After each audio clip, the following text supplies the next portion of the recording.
Sir ಹೇಗಿದ್ದೀರಿ sir? ಈಗ ಪರವಾಗಿಲ್ಲ, ಆರೋಗ್ಯ ಸುಧಾರಣೆ ಆಗ್ತಾ ಇದೆ. ಒಂದು ವಿಚಾರ ನಿಮಗೆ ನಾನು ತಿಳಿಸ್ಬೇಕು. ಈಗ ನಾನು ನಿನ್ನೆ ಕೇರಳಕ್ಕೆ ಹೋಗಿದ್ದೇನೆ. ಕೇರಳಲ್ಲಿ 20-20 ಗೆಲ್ತೀವಿ. ಎಲ್ಲ ಸಾಧ್ಯತೆ ಇದೆ. ಕೇರಳದಲ್ಲಿ, ತಮಿಳುನಾಡಿನಲ್ಲಿ ಭಾರತೀಯ ಜನತಾ ಪಕ್ಷದವರು ಒಂದು ಸ್ಥಾನನೂ ಕೂಡ ಗೆಲ್ಲಲ್ಲ. ಪಾಂಡಿಚೇರಿ ಇಲ್ಲ, ಆಂಧ್ರ ಇಲ್ಲ, ಹೌದು, ಆಂಧ್ರ ಇಲ್ಲ, ಕೇರಳ ಇಲ್ಲ, ತೆಲಂಗಾಣದಲ್ಲೂ ಕೂಡ ಕಡಿಮೆ ಆಗ್ತದೆ. ತೆಲಂಗಾಣ ಒಂದು 12 ನಾವು ಬರ್ತೀವಿ ಅಂತ ನಮ್ಮವ್ರು ಹೇಳ್ತಾ ಇದ್ದಾರೆ. ಇಲ್ಲಿ ಕರ್ನಾಟಕ ನನ್ನ ಲೆಕ್ಕಾಚಾರ 20 ಸೀಟು ಈಗ ನಾವು ಮುಟ್ತೀವಿ. ಈಗ ನಾನು ಹೇಳ್ತಾ ಇದ್ದಲ್ಲ, ನಾನು ಯಾವಾಗಲೂ ಹೇಳ್ತಿದ್ದೆ ಈ ಸಾರಿ 15-20 ಗೆಲ್ಬೋದು ಅಂತ. ಈಗ ನಾವು ಪ್ರವಾಸ ಮಾಡಿ ಪ್ರಚಾರ ಮಾಡಿದ್ಮೇಲೆ ಗೊತ್ತಾಗ್ತಾ ಇದೆ 20ಕ್ಕಿಂತ ಜಾಸ್ತಿ ಗೆಲ್ತೀವಿ ನಾವು ಅಂತಕ್ಕಂಥ ವರದಿನೂ ಹಂಗೆ ಆ ಥರ ಬರ್ತಾ ಇದೆ. ಮತ್ತು ನಾವು ಕೂಡ ಜನರ ನಾಡಿ ಮಿಡ್ತ ನೋಡಿದಾಗ 20ಕ್ಕಿಂತ ಹೆಚ್ಚು ಸ್ಥಾನ ಗೆಲ್ತೀವಿ ಅಂತ ಅನ್ಸುತ್ತೆ. ಆಮೇಲೆ ಮೋದಿಯಲ್ಲಿ ಎಲ್ಲೂ ಕಾಣ್ತಾರ ಸರ್. ನವನೀತ್ ರಾಣಾ ಅಂತ ಹೇಳಿ ಬಿಜೆಪಿ ಕ್ಯಾಂಡಿಡೇಟು, ಅವ ಎಮ್ಮನೇ ಹೇಳಿರ್ತಕ್ಕಂಥದ್ದು, ಬಿಜೆಪಿ ಕ್ಯಾಂಡಿಡೇಟ್ ಹೇಳಿರ್ತಕ್ಕಂಥದ್ದು. ನಾವು ಹೇಳೋದಕ್ಕಿಂತ ಆ ಎಮ್ಮ ಹೇಳಿರ್ತಕ್ಕಂಥದ್ದು ಮೋದಿಯವರ ಅಲೆ ಇಲ್ಲ, ಅದರಿಂದ ನೀವು ಎಚ್ಚರಿಕೆಯಿಂದ ಕೆಲಸ ಮಾಡಬೇಕು ಅಂತ ಕಾರ್ಯಕರ್ತರಿಗೆ ಹೇಳಿದ್ದಾರೆ. ದಟ್ ಶೋಸ್ ಎಲ್ಲೂ ಕೂಡ ಇಡೀ ದೇಶದಲ್ಲಿ, ಮಹಾರಾಷ್ಟ್ರದಲ್ಲಿ ಇಲ್ಲ ಅಂತಂದರೆ ಇಡೀ ದೇಶದಲ್ಲಿ ಇಲ್ಲ ಅಂತ ಆಗುತ್ತೆ. ಕರ್ನಾಟಕದಲ್ಲಿ ಇಲ್ಲವೇ ಇಲ್ಲ, ಬೇರೆ ಕಡೆನೂ ಕೂಡ ಮೋದಿ ಅಲೆ ಇಲ್ಲ. ಆಮೇಲೆ ಶಿವಮೊಗ್ಗದಲ್ಲಿ ಮೋದಿ ಭಾಷಣ ನೀವು ಬಹುಶಃ ಅಬ್ಸರ್ವ್ ಮಾಡಿದ್ರೆ ಗೊತ್ತಿಲ್ಲ. ನನಗೆ ಊಟಕ್ಕಿಂತ ಅವ್ರು ಕೇಳಲಿಲ್ಲ, ಕ್ಯಾಂಡಿಡೇಟ್ಗಳ ಹೆಸರು ಹೇಳವ್ರೆ. ಬೇರೆ ಕಡೆ ನನಗೆ ಸ್ಟ್ರೆಂತ್ ಕೊಡಿ, ನನಗೆ ಇದು ಮಾಡಿ ಅಂತ ಹೇಳ್ತಾರೆ, ಅಲ್ಲಿ ಕ್ಯಾಂಡಿಡೇಟ್ಗಳ ಹೆಸರು ಹೇಳವ್ರೆ. ದಟ್ ಮೀನ್ಸ್ ಈ ಆಲ್ಸೋ ಹ್ಯಾಸ್ ಅಂಡರ್ಸ್ಟುಡ್.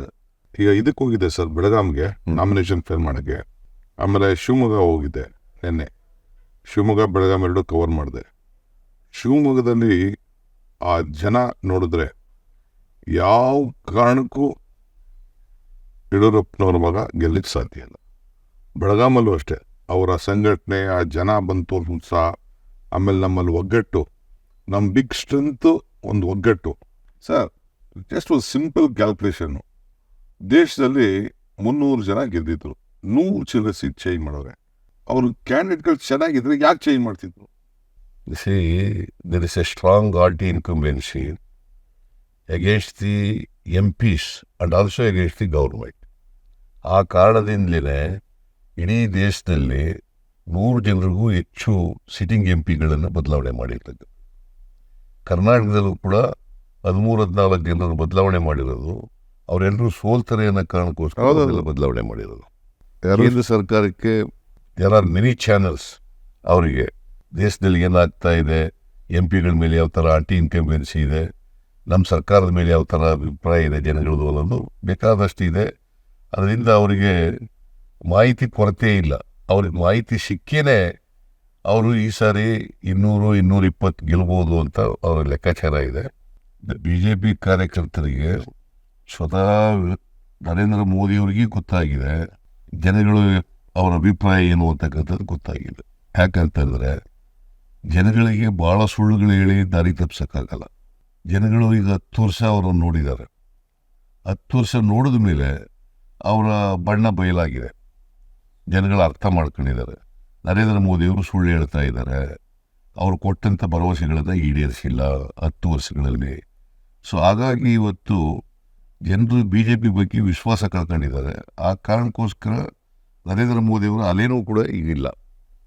ಸೊ ಈ ಕಾರಣದಿಂದ ಕಾಂಗ್ರೆಸ್ ಪಕ್ಷಕ್ಕೆ ಈ ಸಾರಿ ಹೆಚ್ಚು ಅವಕಾಶಗಳಿದ್ದಾವೆ ಅಂತಕ್ಕಂಥದ್ದು ಮಾಧ್ಯಮದ ಮೂಲಕ, ಪತ್ರಿಕೆಗಳ ಮೂಲಕ, ಜನರ ಅಭಿಪ್ರಾಯದ ಮೂಲಕ ತಿಳ್ಕೊಳ್ಳಲಿಕ್ಕೆ ಸಾಧ್ಯ. ಸರ್, ಇದು ಇನ್ನೊಂದು, ನನಗೆ ಡೆಲ್ಲಿಯಿಂದ, UP-ಯಿಂದ, ಬೇರೆ ಬೇರೆ ಸ್ಟೇಟ್ಸಿಂದ ಎಲ್ಲ ನನ್ನ ಹತ್ರ ಮಾತಾಡ್ತಾ ಇದ್ದಾರೆ.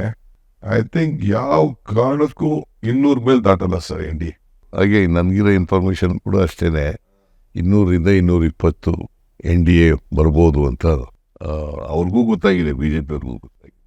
ಅದಕ್ಕೆ ಸ್ಟ್ರಾಟಜಿಕ್ಕಾಗಿ 400 ಅಂತ ಹೇಳೋದು. ಸೊ ಕರ್ನಾಟಕದಲ್ಲಿ ನಮ್ಮ 5 ಗ್ಯಾರಂಟಿಗಳಿಂದ ಏನು ಇಂಪ್ಯಾಕ್ಟ್ ಆಗಿದೆ ಜನರ ಮೇಲೆ, ಮತದಾರರ ಮೇಲೆ ಏನು ಇಂಪ್ಯಾಕ್ಟ್ ಆಗಿದೆ, ಬಹುಶಃ ಅದು ಇಡೀ ರಾಷ್ಟ್ರದಲ್ಲಿ ಆಗ್ತದೆ ಅಂತಕ್ಕಂಥದ್ದು. ರಾಷ್ಟ್ರೀಯ ಕಾಂಗ್ರೆಸ್ಸು ಕೂಡ ಈ ಗ್ಯಾರಂಟಿಗಳು ಘೋಷಣೆ ಮಾಡಿರೋದ್ರಿಂದ, ಇದು ಮನೆಗೆ ತಲುಪೋದ್ರಿಂದ ಕರ್ನಾಟಕದಲ್ಲಾದಂಥ ಬೆಳವಣಿಗೆ ಅಲ್ಲೂ ಕೂಡ ದೇಶದಲ್ಲೂ ಕೂಡ ಆಗುತ್ತೆ ಅಂತ ಹೇಳಿ ನಾನು ಅಂದ್ಕೊಂಡಿದ್ದೆ. ಇವತ್ತು ನೋಡಿ ರಾಹುಲ್ ಗಾಂಧಿ ಒಂದು ಮಾತು ಹೇಳಿದ್ರು ನಮ್ಮ ಕೋಲಾರ ಭಾಷೆಯಲ್ಲಿ, 22 ದೊಡ್ಡ ಸಾಹುಕಾರಗಳಿಗೆ ಎಷ್ಟು ಕೋಟಿ ಸಾಲ ಮನ್ನಾ ಮಾಡಿದೆ ನಂಬರ್ 1.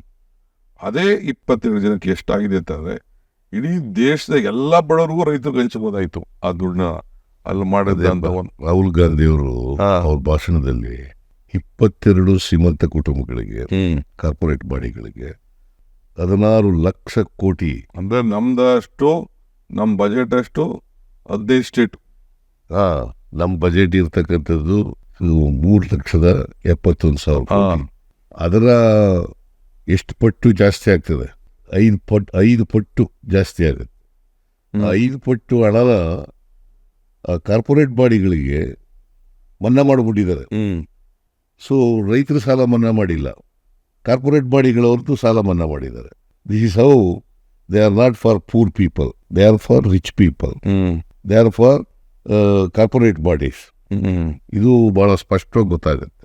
ನರೇಂದ್ರ ಮೋದಿಯವರು ಏನು ಹೇಳಿದ್ರು ಕೂಡ ಜನ ನಂಬ್ತಿದ್ರು ಫಸ್ಟ್ ಟರ್ಮ್ನಲ್ಲಿ. ಆಮೇಲೆ ಬತ್ತಾ ಸುಳ್ಳು ಹೇಳ್ತಾರೆ ಅಂತ ಗೊತ್ತಾಯ್ತು. ಹಾಗಾಗಿ ಅವರು ಏನು ಹೇಳ್ತಾರೆ, ಏನು ಭರವಸೆ ಕೊಡ್ತಾರೆ, ಅದಕ್ಕೆ ತದ್ವಿರುದ್ಧವಾಗಿ ನಾವು ಅರ್ಥ ಮಾಡ್ಕೋಬೇಕಾಗ್ತದೆ.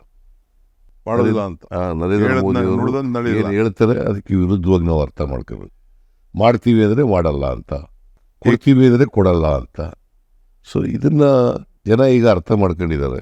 ಆಮೇಲೆ ಈ ದಳದವ್ರು ಇದಾರಲ್ಲ, ಅವರು ಐ ಥಿಂಕ್ ಅವ್ರು ಯಾಕೆ ಇಷ್ಟು ಪೇಷನ್ಸ್ ಕಳ್ಕೊಳ್ತಾ ಇರೋ ಅರ್ಥ ಆಗ್ತಾ ಇಲ್ಲ. ಈಗ ನೋಡಿ ಪಾಪ ನಮ್ಮ ಹೆಣ್ಮಕ್ಳ ಬಗ್ಗೆ ಎಲ್ಲ ಅಷ್ಟು ಹಗುರವಾಗಿ ಮಾತಾಡೋಂಥದ್ದು. ಆಮೇಲೆ APMCಲಿ ರೈತರು ಮಿನಿಸ್ಟ್ರು, ನಾವು ರೈತರು ಸರ್ಕಾರ, ನಮ್ಮದು ರೈತರು ಪಾರ್ಟಿ ಅಂತಿದ್ರು. ಐ ಡೋಂಟ್ ನೋ, APMC ಕಾಯ್ದೆಗೆ ಅವರು ಸಪೋರ್ಟೇ ಮಾಡಲಿಲ್ವಲ್ಲ ಸರ್? ಅದರಿಂದ ಅಪೋಸ್ ಮಾಡಿದ್ರು. ಓಕೆ ಅಂದೆ ಕ್ಲೈಮ್. ಈಗ ನೋಡಿ they joint hands with BJP. ಆಮೇಲೆ ಈಗ ನೋಡಿ ಮೇಕೆದಾಟು ನಾವು ಮಾತಾಡ್ಬೇಕಾದ್ರೆ ಎಲ್ಲ ನಮಗೆ ಟೀಕೆ ಮಾಡುತ್ತಿದ್ರು. ಕಬಾಬ್ ಹಚ್ಚಾವ್ರೆ ಅಂತಿದ್ರು, ನಾವು ಪಾದಯಾತ್ರೆ ಮಾಡ್ತಾ ಇದ್ದೋ, ನಮ್ಮ ನೀರು ನಮ್ಮಕ್ಕು ಅಂತ. ಈಗ ಹೇಳ್ತವ್ರೆ ನಾನು ಮಾಡ್ಬಿಡ್ತೀನಿ, ಮೋದಿಯವ್ರ ಕೇಳಿ ನಾವು ಮಾಡಿಸ್ಬಿಡ್ತೀನಿ ಅಂತ ಅಂದ್ಬಿಟ್ಟು ಚುನಾವಣೆಗೋಸ್ಕರ ಹೇಳ್ತಕ್ಕಂಥ ಮಾತು. JDSನವ್ರು ಇದ್ದಾರಲ್ಲ, ಅವ್ರ ಸರ್ವೈವಲ್ಗೋಸ್ಕರ ಏನು ಬೇಕಾದ್ರೂ ಮಾಡ್ತಾರೆ, ಏನು ಸುಳ್ಳು ಬೇಕಾದರೂ ಹೇಳ್ತಾರೆ. ವೆಂಕಟೇಶ್ ಹೇಳ್ತಿದ್ದೆ ಸರ್, ನಮ್ಮ ಪ್ರಿಯಪಟ್ಟದ ವೆಂಕಟೇಶ್, ಯಾಕೆ ನಾನು ಬಿಟ್ಟು ಬಂದೆ ಅಂತ. ಒಬ್ಬರು ಫ್ಯಾಮಿಲಿ ಬಿಟ್ಟರೆ ಇನ್ನೊಂದು ಹೆಸರಿಗೆ ಯೋಚನೆ ಮಾಡೋಕ್ಕೋಗಲ್ಲ ಅಂತ. ನನಗೆ ಸರ್, ನನ್ನ ಪೊಲಿಟಿಕಲ್ 40 ವರ್ಷದ ಅನುಭವ ನನಗೆ, ನಾನು ಎಲೆಕ್ಷನ್ನು ಯಾವ ಕಾರಣಕ್ಕೂ ಸರ್ 4 ಸೀಟ್ ಗೆಲ್ಲಕ್ಕೆ ಚಾನ್ಸ್ ಇಲ್ಲ sir. Either Mandya or Hassan or Bengaluru rural. Impossible. ಏನು ಆಯ್ತು, ಅವ್ರೇನೋ ಮಾಡ್ಕೊಂಡು ಹೋಗ್ಲಿ, ಬಟ್ ಅವ್ರ ಪಾರ್ಟಿ ಮುಂದಕ್ಕೆ, ಅವ್ರ ಪಾರ್ಟಿ ನನಗೇನೋ, ನಾನು ಆ ವರ್ಕರ್ಸ್ಗೂ ಪಾಪ ಅವ್ರಿಗೆ ಹೇಳ್ತಾ ಇದ್ದೀನಿ, ಯಾಕೆ ಸುಮ್ಮನೆ ವೇಸ್ಟ್ ಮಾಡ್ಕೊಳ್ತಾ ಇದ್ದೀರ, ಸುಮ್ಮನೆ ನಿಮ್ಮ ಟೈಮು ಬರೀ ಸ್ವಾರ್ಥಕ್ಕೆ ನಿಮ್ಮ ಪಾರ್ಟಿ ಉಪಯೋಗಿಸ್ಕೊಳ್ತಾರೆ, ನೀವು ಬದುಕೋದು ನೀವು ನೋಡಿ ಅಂತ. ನಾನು ಎಲ್ಲ ಕಡೆ ಮಂಡ್ಯ, ರಾಮನಗರ, ನಮ್ಮ ಜಿಲ್ಲೆಯಲ್ಲಿ ಹಾಸನದವ್ರಿಗೆಲ್ಲ ಹೇಳ್ತಾ ಇದ್ದೀನಿ. ಪಾಪ ವರ್ಕರ್ಸ್ ಏನು ಮಾಡ್ತಾರೆ, ಹಳ್ಳಿಗಳಲ್ಲಿ ಬೆಳಗ್ಗೆ ಸಾಯಂಕಾಲ ಬಡದಾಡಿ ನಮ್ಮ ವಿರುದ್ಧ ಎಲ್ಲ ಓಡಾಡ್ಕೊಂಡಿದ್ದವರು. ಈಗ ಅಟ್ಲೀಸ್ಟ್ ಅವ್ರು ಏನಾರು ಒಂದು ದಾರಿಯಾರು ನೋಡ್ಕೊಳ್ರಪ್ಪ. ಇನ್ನೇನು ಅವ್ರ ಸರ್ಕಾರ ಇದ್ದತೆ, ಅವ್ರ ಪಾರ್ಟಿಗೆ ಬಂದತೆ, ಅದು ಆಗತ್ತೆ. ಸುಮ್ಮನೆ ಆಗ್ತಾವ್ರೆ, ಸರ್ಕಾರ ಹೊಂಟೋಗ್ತಿದೆ. ಏನು ಮಡಕೆ ಕೆಟ್ಟೋಯ್ತಾ ಇದು? ನಾವು 136 ಸ್ಥಾನ ಇದ್ದೀವಿ, ಸರ್ಕಾರ ಬಿದ್ದೋಯ್ತದೆ. ದೇವೇಗೌಡರಂಥವ್ರು ಇಷ್ಟೊಂದು ಅನುಭವ ಇರ್ತಕ್ಕಂಥವ್ರು ಸರ್ಕಾರ ಬೀಳ್ತದೆ ಅಂತಕ್ಕಂಥ ಮಾತುಗಳು ಆಡ್ತಾ ಇರೋದಿದೆಯಲ್ಲ, ಅದು ಚುನಾವಣಾ ಗಿಮಿಕ್ಕು ಮತ್ತು ಸ್ಟ್ರಾಟಜಿ ಅಷ್ಟೇ. ಈಗ ಕರ್ನಾಟಕದಿಂದ 25 ಜನ MP ಗೆದ್ದರು. ಆಮೇಲೆ ಸುಮಲತಾ ಸೇರ್ಕೊಂಡ್ರು, 26 ಆಯಿತು. ಈಗ ಪ್ರಜ್ವಲ್ ರೇವಣ್ಣನೂ ಕೂಡ ಅವ್ರ ಜೊತೆ ಇದ್ದಾರೆ, 27 ಜನ ಆಯಿತು. ಒಂದು ದಿನ ಇಷ್ಟೆಲ್ಲ ಅನ್ಯಾಯಗಳಾಗ್ತಾ ಇದ್ರು ಕೂಡ ಕರ್ನಾಟಕಕ್ಕೆ ಒಬ್ಬ ಬಾಯಿ ಬಿಡಲಿಲ್ಲ, ಒಬ್ಬ ಲೋಕಸಭಾ ಸದಸ್ಯ ಬಾಯಿ ಬಿಡಲಿಲ್ಲ, ಎಕ್ಸೆಪ್ಟ್ DK ಸುರೇಶ್ ಬಿಟ್ಟರೆ ಇನ್ಯಾರು ಕೂಡ ಮಾತಾಡಲಿಲ್ಲ. ಅಂದರೆ ಇವರು ಯಾವ ಜನರನ್ನ ಪ್ರತಿನಿಧಿಸ್ತಾರೆ ಆ ಜನರ ಸಮಸ್ಯೆಗಳನ್ನು ಕೂಡ ಹೇಳ್ಕೊಳ್ತಕ್ಕಂಥ ಪ್ರಯತ್ನವನ್ನು ಮಾಡಲಿಲ್ಲ. ಸೊ ಹಾಗಾಗಿ ಅಲ್ಲ, ಒಂದು ಸರ್, ಹೌದೇ ಗೌರ್ಮೆಂಟ್ ಇತ್ತಲ್ಲ, ಎಲ್ಲ ಹೋಗಿ MP ಅಟ್ಲೀಸ್ಟ್ ಆಸ್ ಪಾರ್ಲಿಮೆಂಟರಿ ಬೇಡ, ಪ್ರೈಮ್ ಮಿನಿಸ್ಟರ್ ಹೋಗಿ ನಮ್ಮ ಸರ್ಕಾರ ಇದೆ ದುಡ್ಡು ಕೊಡಿ ಅಂತ ಅವ್ರ ಸರ್ಕಾರಕ್ಕೆ ದುಡ್ಡು ಕೊಡ್ಸಿಲ್ವಲ್ಲ ಇವರು. ಈಗ ಇಷ್ಟೆಲ್ಲ ಆಯ್ತಲ್ಲ, ಮಹದಾಯಿ ಯೋಜನೆಯಲ್ಲಿ ನೋಟಿಫಿಕೇಶನ್ ಎಲ್ಲ ಆಗಿದೆ. ಟ್ರಿಬ್ಯುನಲ್ ಅವರು ಕೂಡ ವರದಿ ಕೊಟ್ಟಿದ್ದಾರೆ, ಸುಪ್ರೀಂ ಕೋರ್ಟಲ್ಲೂ ಕೂಡ ಸ್ಟೇ ಕೊಟ್ಟಿಲ್ಲ. ಎನ್ವೈರ್ಮೆಂಟ್ ಕ್ಲಿಯರೆನ್ಸ್ ಮಾಡಬೇಕು. ಅದು ಕೇಂದ್ರ ಸರ್ಕಾರ ಮನಸ್ಸು ಮಾಡಿದ್ರೆ ಒಂದು ದಿನದಲ್ಲಿ ಆಗ್ತಕ್ಕಂಥ ಕೆಲಸ.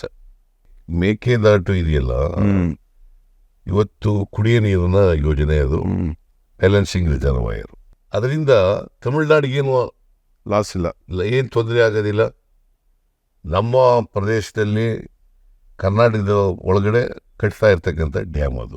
ಅವ್ರಿಗೇನು ಟ್ರಿಬ್ಯುನಲ್ ಏನು ಹೇಳಿದೆ, 177.25 TMC ಆಫ್ ವಾಟರ್ ನಾರ್ಮಲ್ ಇಯರ್ನಲ್ಲಿ ನೀರು ಬಿಡಬೇಕು. ಅದು ಬಿಟ್ಟ ಮೇಲೆ ಇನ್ನೇನಿದೆ ಅವ್ರಿಗೆ? ನಾರ್ಮಲ್ ಇಯರ್ನಲ್ಲಿ 177.25 TMC ನೀರು ಬಿಟ್ಬಿಟ್ಟ ಮೇಲೆ ಅಷ್ಟು ಮಾತ್ರ ಕೇಳಲಿಕ್ಕೆ ಅವ್ರಿಗೆ ಹಕ್ಕಿರ್ತಕ್ಕಂಥದ್ದು. ನೀವು ಬ್ಯಾಲೆನ್ಸಿಂಗ್ ರಿಸರ್ವಾಯರ್ನೇ ಕಟ್ಟಬೇಡಿ ಅಂತ ಹೇಳೋದಿದೆಯಲ್ಲ, ಅದು ಕೇಂದ್ರ ಸರ್ಕಾರ ಅವ್ರ ಮಾತು ಕೇಳ್ಕೊಂಡು ಈಗ DMK ಅವ್ರಿಗೆ ವಿರುದ್ಧ ಇದ್ದರೂ ಕೂಡ ನನಗೆ ಭಾಳ ಆಶ್ಚರ್ಯ ಆಗೋದು ಅಂತಂದರೆ, ಒಂದು ಸಾರಿ ನಾನು ರೈತರದ್ದು ಮತ್ತು ಎಲ್ಲ ವಿರೋಧ ಪಕ್ಷದವ್ರದ್ದು ಎಲ್ಲ ಡೆಲಿಗೇಷನ್ ತಗೊಂಡೋಗಿದೆ ಪ್ರೈಮ್ ಮಿನಿಸ್ಟ್ರಿಗೆ. ಮಹದಾಯಿ ಯೋಜನೆ ಬಗ್ಗೆ ಮತ್ತು ಅಪ್ಪರ್ ಕೃಷ್ಣ ಇದ್ರ ಬಗ್ಗೆ ಎಲ್ಲ ತಗೊಂಡೋಗಿದ್ದೆ. ಆಗ ನರೇಂದ್ರ ಮೋದಿಯವರು prime minister of the country ಏನು ಹೇಳ್ತಾರೆ ಅಂತಂದರೆ, ನೀವು ಪ್ರಯತ್ನ ಮಾಡಿ ಅಲ್ಲಿಯವರೆಗೆ ಮಹಾರಾಷ್ಟ್ರದ ಆಮೇಲೆ ಗೋವಾದಲ್ಲಿರ್ತಕ್ಕಂಥ ಕಾಂಗ್ರೆಸ್ನವ್ರನ್ನ ಒಪ್ಪಿಸ್ಕೊಳ್ಳಿ, ಆಮೇಲೆ ನಾನು ಮಾತಾಡೋಣ ಅಂತ ಹೇಳ್ತಾರೆ. ಒಬ್ಬ ಪ್ರೈಮ್ ಮಿನಿಸ್ಟರ್ ಆಗಿ ಇಷ್ಟೊಂದು ಬೇಜವಾಬ್ದಾರಿಯಿಂದ ಹೇಳ್ತಕ್ಕಂಥ ಮಾತುಗಳಿವು. ಈ ಸಮಸ್ಯೆ ಬಗೆಹರಿಬಾರ್ದು, ಇದು ಜೀವಂತವಾಗಿರಬೇಕು ಅನ್ನೋದ್ರಲ್ಲಿ ನಂಬಿಕೆ ಇಟ್ಕೊಂಡಿದ್ದಾರೆ. ಜೀವಂತವಾಗಿದ್ದರೆ ರಾಜಕೀಯ ಮಾಡಲಿಕ್ಕೆ ಅನುಕೂಲ ಅನ್ನೋ ಕಾರಣಕ್ಕೋಸ್ಕರ ಇದನ್ನು ಜೀವಂತವಾಗಿ ಇಡ್ತಕ್ಕಂಥ ಪ್ರಯತ್ನ ಮಾಡಿ. ಕುಮಾರಸ್ವಾಮಿಗೆ ಯಾವ ಬದ್ಧತೆಯೂ ಇಲ್ಲ. ನಿಜ ಹೇಳಬೇಕು ಅಂತಂದರೆ, ಅವರು 2 ಸಾರಿ ಚೀಫ್ ಮಿನಿಸ್ಟರ್ ಆಗಿದ್ರಲ್ಲ, 2 ಸಾರಿ, ಒಂದು ಸಾರಿ BJP ಸಪೋರ್ಟ್ನಿಂದ ಚೀಫ್ ಮಿನಿಸ್ಟರ್ ಆಗಿದ್ದರು, ಒಂದು ಸಾರಿ ಕಾಂಗ್ರೆಸ್ ಸಪೋರ್ಟ್ನಿಂದ ಚೀಫ್ ಮಿನಿಸ್ಟರ್ ಆಗಿದ್ದರು. ಅವ್ರು ಪ್ರಧಾನಮಂತ್ರಿ ಆಗಿರೋದು ಕೂಡ ಕಾಂಗ್ರೆಸ್ನಿಂದ ಪ್ರಧಾನಮಂತ್ರಿ ಆಗಿದ್ದು ದೇವೇಗೌಡರು. ಉಪಕಾರ ಸ್ಮರಣೆ ಇಲ್ಲ, ಸ್ವಲ್ಪ ಆದರೂ ಕೂಡ ಉಪಕಾರ ಸ್ಮರಣೆ ಇರಬೇಕಲ್ಲ. ಹೆಣ್ಮಕ್ಳು ಉಪಕಾರ ಸ್ಮರಣೆ ಇಲ್ಲ ಅವ್ರಿಗೆ. ಹೆಣ್ಮಕ್ಳಿಗೆ ಯಾರು ಮಾತಾಡ್ತಾರೆ? ಸುಸಂಸ್ಕೃತರು ಯಾರು ಕೂಡ ಈ ಥರ ಮಾತಾಡೋದಿಲ್ಲ. ದಾರಿ ತಪ್ಪಿಟ್ಟವರ ಹೆಣ್ಮಕ್ಳು ಅಂತಂದ್ರೆ ಏನು ಅರ್ಥ ಏನು? ಅದಕ್ಕೆ ಈ ಸಾರಿ ಹೆಣ್ಮಕ್ಳು ಪಾಠ ಕಲಿಸ್ತಾರೆ ಅವ್ರಿಗೆ. ರಾಹುಲ್ ಗಾಂಧಿ ಅವರು ಕರ್ನಾಟಕದ ಗ್ಯಾರಂಟಿ ಏನು ಕೊಟ್ಟಿದ್ದಾರೆ, ಬಹಳ ನಮಗೆ ಖುಷಿ ತಂದಿದೆ. ಜನರನ್ನ ಬದಲಾವಣೆ ಮಾಡಿದ್ದಾರೆ. ಇದನ್ನು ನೋಡಿ ನಾನು ಖರ್ಗೆ ಅವರಿಬ್ರು ಸೇರಿ ಸೆಂಟ್ರಲ್ ಗೌರ್ಮೆಂಟ್ ಗ್ಯಾರಂಟಿ ಮಾಡ್ತಾ ಇದೀವಿ ಅಂತ. ಈ 2,000 ಜೊತೆಗೆ ಇನ್ನು 8,000 ಒಟ್ಟು ತಿಂಗಳಿಗೆ, ಒಂದು ವರ್ಷಕ್ಕೆ 1 ಲಕ್ಷ ಕೊಡ್ತೀನಿ ಅಂತ ಅದನ್ನ ಬಹಳ ಚೆನ್ನಾಗಿ ಮಾತಾಡೋದು. ರಾಹುಲ್ ಗಾಂಧಿ ಅವರಿಗೆ ಬಡವ್ರ ಬಗ್ಗೆ ಕಾಳಜಿ ಇದೆ. ಬಡವ್ರನ್ನ ಆರ್ಥಿಕವಾಗಿ ಅವ್ರಿಗೆ ಶಕ್ತಿ ಕೊಡಬೇಕು ಅಂತಕ್ಕಂಥದ್ದು ರಾಹುಲ್ ಗಾಂಧಿ ಅವ್ರಿಗಿದೆ. ಅದು ಯಾರಿಗೆ ಕಮಿಟ್ಮೆಂಟ್ ಇರ್ತದೆ, ಯಾರಿಗೆ ಈ ದೇಶದ ಸಮಸ್ಯೆಗಳ ಬಗ್ಗೆ ಕ್ಲಾರಿಟಿ ಇರ್ತದೆ, ಅವ್ರು ಮಾತ್ರ ಈ ಥರದ ಪರಿಹಾರ ಕೊಡಲಿಕ್ಕೆ ಪ್ರಯತ್ನ ಮಾಡ್ತಾರೆ. ಈಗ ಮನಮೋಹನ್ ಸಿಂಗ್ ಅವ್ರ ಕಾಲದಲ್ಲಿ ಬೇಸಿಕ್ ಯಾವ್ಯಾವ ಸಮಸ್ಯೆಗಳಿದ್ದಾವೆ ಮೂಲಭೂತವಾಗಿ, ಆ ಸಮಸ್ಯೆಗಳಿಗೆ ಪರಿಹಾರ ಕೊಡ್ತಕ್ಕಂಥ ಪ್ರಯತ್ನ ಮಾಡೋದು. ಫುಡ್ ಸೆಕ್ಯೂರಿಟಿ ಆ್ಯಕ್ಟ್ ಮಾಡಿದ್ರು, ರೈಟ್ ಟು ಎಜುಕೇಶನ್ ಮಾಡಿದ್ರು, ನೋಡಿ ನಾವು ರೈಟ್ ಟು ಇನ್ಫಾರ್ಮೇಶನ್ ಮಾಡಿದ್ರು. ಸರ್, ಫುಡ್ ಸೆಕ್ಯೂರಿಟಿ ಆ್ಯಕ್ಟ್ ನಾವು ಮಾಡ್ದೋ, ಅವ್ರು ಹೇಳೋರೆ ಇನ್ನು 5 ವರ್ಷ ಕೊಡ್ತೀನಿ ಅಂತ. ಮಾಡಿದ್ರು ನಾವು, ಕಾನೂನು ತಂದಿರೋ ನಾವು. ಅಂದರೆ ಇನ್ನು 5 ವರ್ಷ ಮುಂದುವರಿಸ್ತೀವಿ ಅಂತ, 5 ವರ್ಷದ ಮೇಲೆ ನಿಲ್ಲಿಸ್ಬಿಡ್ತೀವಿ ಅಂತ ಕಾನೂನೇ ಮಾಡಿದೀವಲ್ಲ ಸರ್. ಕಾನೂನೇ ಮಾಡಿದೀವಿ. ಫುಡ್ ಸೆಕ್ಯೂರಿಟಿ ಲಾ ಮಾಡಿರ್ತಕ್ಕಂಥದ್ದು. ಈ ದೇಶದ ಜನರು ಯಾರು ಕೂಡ ಹಸಿವಿನಿಂದ ನರಳಬಾರದು ಅನ್ನೋದು ಫುಡ್ ಸೆಕ್ಯೂರಿಟಿ ಆ್ಯಕ್ಟ್ ಹಿಂದೆ ಇರ್ತಕ್ಕಂಥ ಉದ್ದೇಶ. ಈ ಉದ್ದೇಶನ ಸಫಲ ಮಾಡೋದರಲ್ಲಿ ಕಾಂಗ್ರೆಸ್ ಪಾರ್ಟಿ ಪ್ರಾಮಾಣಿಕವಾಗಿ ಪ್ರಯತ್ನ ಮಾಡ್ತದೆ. ಈ BJPಯವರು ಓಟ್ಗೋಸ್ಕರ ಮಾಡ್ತಾ ಇರ್ತಕ್ಕಂಥ. ಆಮೇಲೆ ಯೂತ್ಸ್ಗೆ ನಮ್ಮ ಪಾರ್ಟಿಯವ್ರು ಏನೋ ಒಂದು ಮಾಡಿದ್ದಾರೆ, 1 ಲಕ್ಷ ಕೊಡ್ತೀವಿ ವರ್ಷಕ್ಕೆ ಅಂತ. ಅದು ಒಳ್ಳೆ ಸ್ಕೀಮೆ.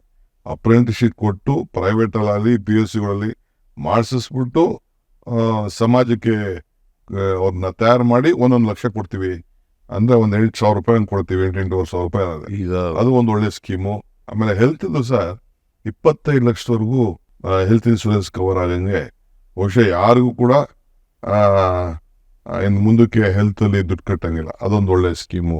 ರೈತರಿಗೆ ಮಿನಿಮಮ್ ಸಪೋರ್ಟ್ ಪ್ರೈಸ್ ಇದೆಯಲ್ಲ, ಅದನ್ನು ಸ್ವಾಮಿನಾಥನ್ ವರದಿ ಶಿಫಾರಸು ಮಾಡಿದ್ದಾರೆ. ಆ ಶಿಫಾರಸನ್ನು ಒಪ್ಪಿಕೊಂಡು ಅದರ ಪ್ರಕಾರ ಮಾಡೋದ್ರಿಂದ ರೈತರಿಗೆ ಎಷ್ಟು ಖರ್ಚಾಗಿರ್ತದೆ, ಉತ್ಪಾದನಾ ವೆಚ್ಚ ಎಷ್ಟಿರ್ತದೆ, ಅದ್ರ ಮೇಲೆ 50% ಕೊಡೋದ್ರಿಂದ ರೈತರು ಭಾಳ ಖುಷಿ ಆಗ್ತಾರೆ. ರೈತರಿಗೆ ನಷ್ಟ ಆಗೋದಿಲ್ಲ. ಅವ್ರು ಆದಾಯ ಡಬಲ್ ಮಾಡ್ತೀನಿ ಅಂತ ಹೇಳಿದ್ರು, ಅದ್ಯಾಕೆ ಅದಕ್ಕೆ ಕೈ ಹಾಕಲಿಲ್ಲ ನನಗೆ ಅರ್ಥ ಆಗ್ತಿಲ್ಲ. ಇಲ್ಲ ಪ್ರಯತ್ನನೇ ಮಾಡಲಿಲ್ಲ ಅವರು. ತಿರ್ಗಾ ನೋಡಿ ರೈತರ ಉತ್ತರ ಕರ್ನಾಟಕದ ಉತ್ತರ ಭಾರತದಲ್ಲಿ ಗಲಾಟೆ ಮಾಡ್ತಾರೆ. ಇವತ್ತಿನವರಿಗೆ ಅದನ್ನು ಪ್ರಯತ್ನನೇ ಮಾಡಿಲ್ಲ ಅವರು. BJP ಸರ್ಕಾರ ರೈತರ ಆದಾಯ ದುಪ್ಪಟ್ಟು ಮಾಡ್ತೀವಿ ಅಂತ ಹೇಳಿದ್ರಲ್ಲ, ಅದ್ರ ಬಗ್ಗೆ ಪ್ರಯತ್ನನೇ ನಡೆದಿಲ್ಲ. ಆಮೇಲೆ ಇನ್ನೊಂದು ಒಳ್ಳೇದು ಕೆಲಸ ಸೇರಿದೆ, 400 ರೂಪಾಯಿಗೆ ಮನ್ರೇಗಾ ಮಾಡಿರೋದು ಪ್ಲಸ್ ಅರ್ಬನ್ಗೂ ಮಾಡ್ತೀವಿ ಅಂತ ಹೇಳಿದ್ದಾರೆ. ಯಾಕೆಂದ್ರೆ ನಮ್ಮ ಕೆಲವು ಪಂಚಾಯತಿಗಳಿಗೆ ಬಹಳ ಅವಶ್ಯಕತೆ ಇದೆ, ಅರ್ಬನ್ಗೂ ಮಾಡಬೇಕು. ಯಾಕೆಂದ್ರೆ ಎಷ್ಟೊಂದು ಪಟ್ಟಣ ಪಂಚಾಯತಿಗಳಿದೆ, ಎಲ್ಲ ಇದೆ. ಪಾರ್ಟಿಯವರು ಇದೊಂದು MSP ಬಗ್ಗೆ ಅನೌನ್ಸ್ಮೆಂಟ್ ಮಾಡಿದ್ದಾರೆ. ಆಮೇಲೆ ರೈತರ ಸಾಲ ಮನ್ನದ ಬಗ್ಗೆನೂ ಬಹಳ ದೀರ್ಘವಾಗಿ ಇವತ್ತು ಮನಮೋಹನ್ ಸಿಂಗ್ ಅವರು ಮಾಡದಂತ ಇದು ತಲುಪಿದ ವಿಚಾರ ಕೂಡ ಇವತ್ತು ಪ್ರಸ್ತಾವನೆ ಬಂತು. ಮನಮೋಹನ್ ಸಿಂಗ್ ಅವ್ರ ಕಾಲದಲ್ಲಿ ರೈತರ ಸಾಲ 72,000 ಕೋಟಿ ಸಾಲ ಮನ್ನಾ ಮಾಡಿದ್ರು. ಅವತ್ತು ಮನಮೋಹನ್ ಸಿಂಗ್ ಅವರು ಅಂದರೆ 12 ವರ್ಷಗಳ ಹಿಂದೆ ಮಾಡಿದ್ದದು. ಈಗ 16 ಲಕ್ಷ ಕೋಟಿ ರೂಪಾಯಿಗಳನ್ನು ಕಾರ್ಪೊರೇಟ್ ಬಾಡಿಗಳಿಗೆ ಮನ್ನಾ ಮಾಡಿಬಿಟ್ಟಿದ್ದಾರೆ. ಅದನ್ನೇ ರೈತರ ಸಾಲ ಮನ್ನಾ ಮಾಡಲಿಕ್ಕೆ ಹಿಂದೇಟು ಹೊಡಿತಾ ಇದ್ದಾರೆ. ಸೊ ಅದಕ್ಕೋಸ್ಕರ ಕಾಂಗ್ರೆಸ್ ಪಕ್ಷ ಅಧಿಕಾರಕ್ಕೆ ಬಂದರೆ ನಾವು ರೈತರ ಸಾಲ ಮನ್ನಾ ಮಾಡ್ತೀವಿ, MSP ಬಗ್ಗೆ ಕಾನೂನು ಮಾಡ್ತೀವಿ ಅಂತ ಇವನ್ನ ಈ ಕೊಟ್ಟಿರ್ತಕ್ಕಂಥ ಭರವಸೆಗಳಿದಾವಲ್ಲ, ಇವು ನಿಜಕ್ಕೂ ಕೂಡ ಜಾರಿ ಮಾಡಬೇಕಾಗಿರ್ತಕ್ಕಂಥವು ಮತ್ತು ಅದನ್ನು ರೈತರಿಗೆ ತಲುಪಿಸೋ ರೀತಿಯಲ್ಲಿ ಮಾಡಿದ್ರೆ ಭಾಳ ಅನುಕೂಲ ಆಗ್ತದೆ. ಇನ್ನೊಂದು ನಮ್ಮ ಮೇಲೆ ಒಂದು ಡೆವಲಪ್ಮೆಂಟ್ ಅಂತ ಮಾತಾಡ್ಸಿದ್ರೆ ಅಲ್ಲ, ನಾವು ಅವ್ರಿಗೆ ಅರ್ಥನೇ ಆಗ್ತಾ ಇಲ್ವೇನೋ. ಡೆವಲಪ್ಮೆಂಟ್ ಅಂದರೆ ಈಗ 1.5 ಕೋಟಿ ಕುಟುಂಬ, we are almost lifting there from above the financial crisis. ಆಮೇಲೆ ನಾವು 1,25,00,000 ಅಷ್ಟು ಡೆವಲಪ್ಮೆಂಟ್ ಇಟ್ಟಿದ್ವಿ ಈ ವರ್ಷ ಬಜೆಟ್. ಇಲ್ಲ, ಈ ವರ್ಷ ಬಜೆಟ್ನಲ್ಲಿ 1,20,000 ಕೋಟಿ ನಾವು ಡೆವಲಪ್ಮೆಂಟ್ಗೆ ಇಟ್ಟಿರ್ತಕ್ಕಂಥ ಹಣ. ಅದರಲ್ಲಿ 52,000 ಕೋಟಿ ರೂಪಾಯಿ ಈ ಗ್ಯಾರಂಟಿ ಯೋಜನೆಗಳಿಗೆ, ಇನ್ನು 68,000 ಕೋಟಿ ರೂಪಾಯಿ ಡೆವಲಪ್ಮೆಂಟಿಗೆ. ನೀರಾವರಿ ಇರ್ಬೋದು, PWD ಇರ್ಬೋದು, ರೂರಲ್ ಡೆವಲಪ್ಮೆಂಟ್ ಇರ್ಬೋದು, ಈ ಎಲ್ಲ ಕುಡಿಯೋ ನೀರಿಂದ ಇರ್ಬೋದು, ಇವಕ್ಕೆಲ್ಲಕ್ಕೂ ಕೂಡ ಸುಮಾರು 68,000 ಕೋಟಿ ಇಟ್ಟಿದ್ದೀವಿ. 5 ಗ್ಯಾರಂಟಿ ಯೋಜನೆಗಳನ್ನು ನಾವು ಇಂಪ್ಲಿಮೆಂಟ್ ಮಾಡಿದ್ದೀವಿ. ಅವು ಟಾರ್ಗೆಟೆಡ್ ಗ್ರೂಪನ್ನು ತಲುಪಿದ್ದಾವೆ. ಜನಗಳು ಅದರ ಫಲವನ್ನು ಈಗಾಗಲೇ ಪಡ್ಕೊಂಡಿದ್ದಾರೆ. ಸೊ ಈಗ ನಾವು ಮಾಡಬೇಕಾಗಿರ್ತಕ್ಕಂಥ ನಮ್ಮ ಕಾರ್ಯಕರ್ತರು, ಕಾಂಗ್ರೆಸ್ ಪಕ್ಷ ಕೇಂದ್ರದಲ್ಲಿ ಏನು ಮಾಡಿದೆ, ಏನೇನು ಅವರ ಮ್ಯಾನಿಫೆಸ್ಟೋನಲ್ಲಿ ಹೇಳಿದ್ದಾರೆ. ಈಗ ನ್ಯಾಯಪತ್ರ ಅಂತೇಳಿ ಹೊರಡಿಸಿದ್ದಾರೆ. ಆ ನ್ಯಾಯಪತ್ರದಲ್ಲಿ 25 ಗ್ಯಾರಂಟಿಗಳನ್ನು ಘೋಷಣೆ ಮಾಡಿದ್ದಾರೆ. ಆ 25 ಗ್ಯಾರಂಟಿಗಳಲ್ಲಿ 5 ಪ್ರಮುಖವಾದಂಥ ಗ್ಯಾರಂಟಿಗಳನ್ನು ಹೇಳಿದ್ದಾರೆ. ಇದನ್ನು ಮನೆ ಮನೆಗೆ ತಲುಪಿಸ್ತಕ್ಕಂಥ ಕೆಲಸವನ್ನು ನಮ್ಮ ಕಾರ್ಯಕರ್ತರು ಮಾಡಬೇಕು. ಯಾಕಂದರೆ ಭಾಳ ಜನಕ್ಕೆ ಕೇಂದ್ರ ಸರ್ಕಾರದ ಈ ಗ್ಯಾರಂಟಿಗಳು ಇನ್ನೂ ಗೊತ್ತಾಗೋ ರೀತಿಯಲ್ಲಿ ನಮ್ಮ ಕಾರ್ಯಕರ್ತರು ಮನೆ ಮನೆಗೆ ಹೋಗಿ, ನಾವು ಹಿಂದೆ ನಮ್ಮ ಗ್ಯಾರಂಟಿಗಳನ್ನು ತಲುಪಿಸ್ತವಲ್ಲ, ಗ್ಯಾರಂಟಿ ಚೆಕ್ಗೆಲ್ಲ ಸೈನ್ ಮಾಡಿ ನಾವಿಬ್ಬರು ಸೈನ್ ಮಾಡಿದ್ದು, ಆ ಚೆಕ್ಕನ್ನು ತಲುಪಿಸಿದ್ರು ಎಲ್ಲ ನಮ್ಮ ಕಾರ್ಯಕರ್ತರು. ಜನರಿಗೆ ಅರ್ಥ ಆಯಿತು ಅದು. ಈಗ ಖರ್ಗೆ ಅವರು ಮತ್ತು ರಾಹುಲ್ ಗಾಂಧಿನೂ ಸೈನ್ ಹಾಕೋರೆ ನೋಡಿ. ಅದೇ ಖರ್ಗೆಯವರು ರಾಹುಲ್ ಗಾಂಧಿ ಸೈನ್ ಹಾಕಿರ್ತಕ್ಕಂಥ ನಮ್ಮ ಸೈನ್ ಇಲ್ಲಿತ್ತು ಗ್ಯಾರಂಟಿ ಕಾರ್ಡನ್ನು ಮನೆ ಮನೆಗೆ ತಲುಪಿಸ್ತಕ್ಕಂಥ ಕೆಲಸ. ಆಮೇಲೆ ವರ್ಕರ್ಸು ಸಹ, ನಮ್ಮ ಪಾರ್ಟಿ ವರ್ಕರ್ಸು ಪಾಪ ಈಗ ಭಾಳ ಖುಷಿಯಾಗಿದ್ದಾರೆ. ಪ್ರತಿ ಅಸೆಂಬ್ಲಿ ಸೆಗ್ಮೆಂಟ್ಗೂ 15 ಜನ ಮಾಡಿದ್ವಿ. ಹಾಸ್ಪಿಟಲ್ ಕಮಿಟಿ, ಸ್ಕೂಲ್ ಕಮಿಟಿ, ಬೇರೆ ಆರಾಧನಾ ಆಶ್ರಮ ಎಲ್ಲ ಮಾಡಿದ್ವಿ. ಮಿಕ್ಕಿದ್ದು ಸ್ಟೇಟ್ ಬೋರ್ಡು, ಕಾರ್ಪೊರೇಷನ್ ಕೆಲವು ಮೆಂಬರ್ಸ್ ಎಲ್ಲ ಇದೆ. ಅದನ್ನ ನೆಕ್ಸ್ಟ್ ಒಂದು ತಿಂಗಳಲ್ಲೇ, 1.5 ತಿಂಗಳಲ್ಲೇ ಯಾರು ಚೆನ್ನಾಗಿ ಕೆಲಸ ಮಾಡಿದ್ದಾರೆ. ಈಗ ಎಲೆಕ್ಷನ್ ಫಸ್ಟ್ ಟೈಮ್ ಸುಮಾರು 5-6 ಸಾವಿರ ಕಾರ್ಯಕರ್ತರಿಗೆ ಅವರಿಗೆ ಅನೇಕ ಕಮಿಟಿಗಳಲ್ಲಿ ಹಾಕಿ ಅವರು ಸರ್ಕಾರ ಜೊತೆ ಕೆಲಸ ಮಾಡಲಿಕ್ಕೆ ಅನುವು ಮಾಡಿಕೊಟ್ಟಿರ್ತಕ್ಕಂಥದ್ದು ಇದು ಮೊದಲನೇ ಬಾರಿ. ಅದರಿಂದ ಕಾರ್ಯಕರ್ತರು ಎಲ್ಲರೂ ಕೂಡ ಖುಷಿಯಾಗಿದ್ದಾರೆ ಅಂತಕ್ಕಂಥದ್ದನ್ನ. ಈ ಮಿಕ್ಕಿದೆಲ್ಲ ಮುಗಿಸ್ಬಿಡ್ಬೇಕು ಸರ್. ಅದೇ ವೇಸ್ಟ್ ಮಾಡೋದು ಬೇಡ. ಚುನಾವಣೆ ಆದ ತಕ್ಷಣ 1 ತಿಂಗಳಲ್ಲೇ ಕ್ಲೋಸ್ ಇಟ್. ಎಲ್ಲ ತರಿಸ್ಕೊಂಡು ಎಲ್ಲ ತಾಲೂಕಿಗೂ ಒಂದೊಂದು ಅವಕಾಶ ಸಿಕ್ಕಂಗೆ, ರೆಪ್ರೆಸೆಂಟೇಷನ್ ಸಿಕ್ಕಂಗೆ ಸೋಷಿಯಲ್ ಜಸ್ಟಿಸ್ ಅದೆಲ್ಲ ಗಮನ ಇಟ್ಕೊಂಡು ಮುಗಿಸ್ಬಿಡೋಣ ಸರ್. ಒಳ್ಳೆ ರಿಸಲ್ಟ್ ಅಂತೂ ಬರ್ತದೆ ಸರ್. ನಾವು ಮಾಡಿರೋ ಕೆಲಸಕ್ಕೆ ಜನ ನಮ್ಮ ಮೇಲೆ ವಿಶ್ವಾಸ ಅಂತೂ ಇಟ್ಟವ್ರೆ ಸರ್. ನಂಬಿಕೆ ಬಂದಿರೋದ್ರಿಂದಲೇ ನಮ್ಗೆ- ನಮಗೆ ಆಶೀರ್ವಾದ ಮಾಡಬೇಕು ಅಂತ ಹೊರಟಿರೋದು. ಓಕೆ ಸರ್, ನಾನು ಫೋನಲ್ಲಿ ಟಚ್ ಇರ್ತೀನಿ. Okay, thank you.